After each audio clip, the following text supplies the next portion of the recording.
la masa am ma tudd leen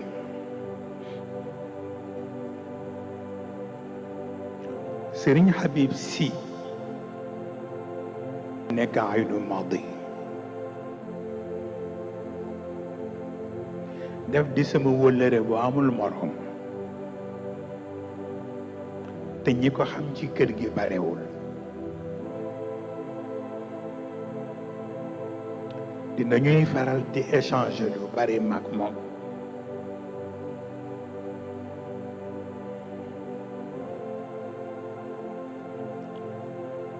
daf may faral di wax ni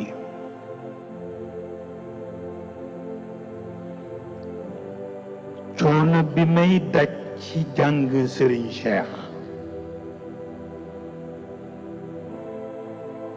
coono bu ni tollu lay daj pour jàng loo wax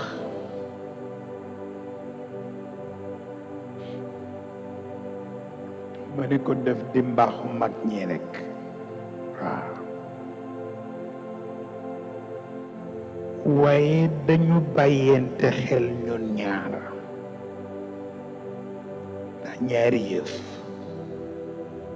bu jëkk bi mooy langage de vérité bi bu ñaareel bi mooy franc parler bi waaw c'est-à-dire ku ñëwee dëgg la waaw te li muy waxit du ko làmbaatu waaw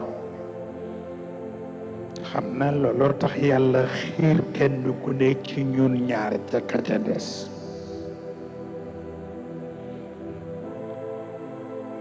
ñuy def échange bu mel noonu xanaa dafa bari ñuy soow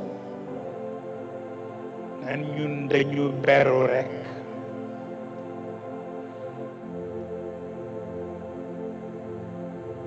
sunu bopp rekk lañu faale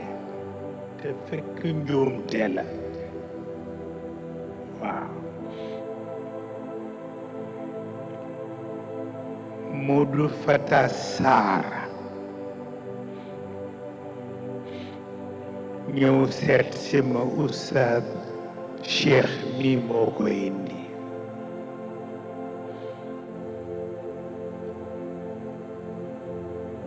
ñuy waxtaan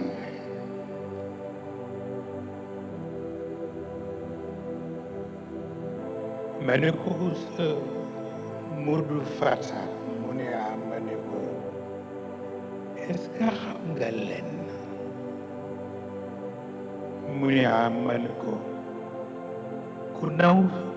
Cheikh bu Sëriñ Mansour la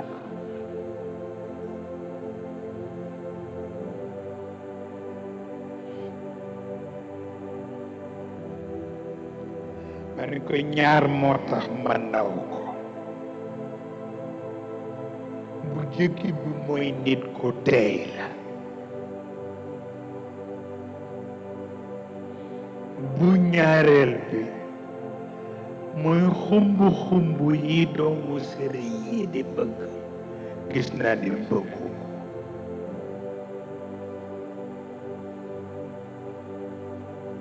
yi moo tax mu neex ma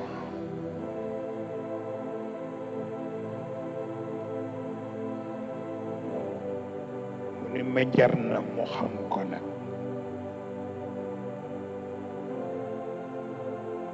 man ko bàcce des man ko ku ñoo wax Sëriñ Babacar Sy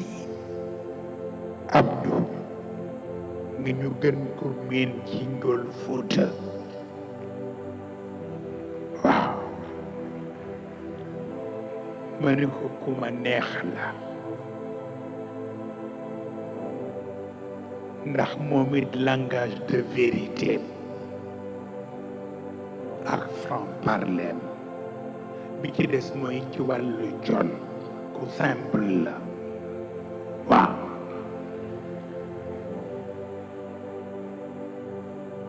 ni ma baax na nag ñoo xam ko